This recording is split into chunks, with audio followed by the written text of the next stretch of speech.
This is Forge for Speed.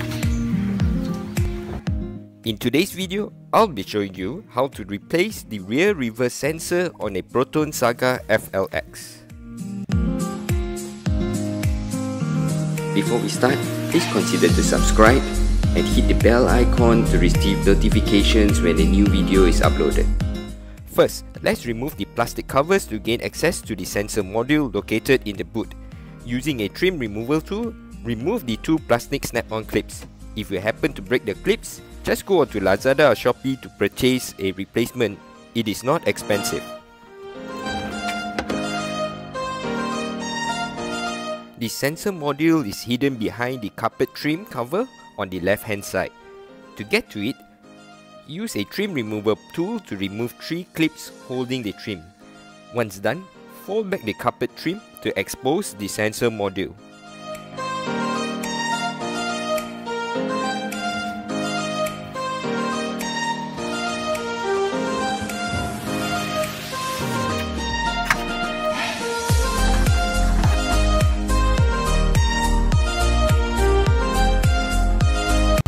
This car has 2 reverse sensors which is labelled with a green and red cable.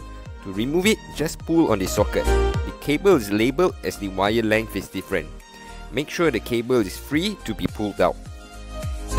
Now, from under the car, slowly pull the cable outside to fully remove it. Repeat the same step for the other sensor.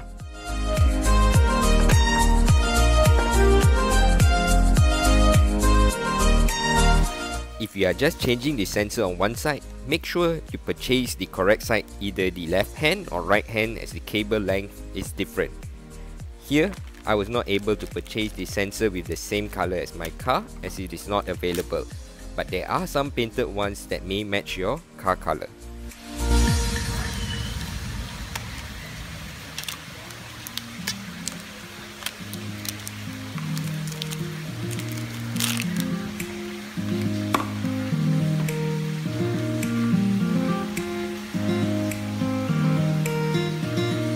Since the new sensor is not painted, let's swap the casing from the original part to the new part. Using a pick, lift up the holding tabs on the side and slide off the cover. Put the painted cover onto the new sensor. Now, let's install it. Thread the wire from the outside heading inwards, starting from the bumper. Before plugging the sensor into the bumper, you will need to orientate the sensor by positioning the top label to be at the top. Once done, push it into the bumper. It is a tight fit, but it will go in.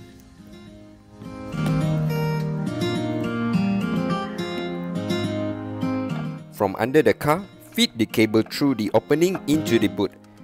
Then, from above, pull the cable until the rubber cap sits into the hole to avoid water or moisture from passing through into the car. Then, plug the sensor socket into the module to complete the replacement. Repeat all the steps for the second sensor. Remember to check the cable length before installing. Now, before fitting back all the trim pieces, test the sensor.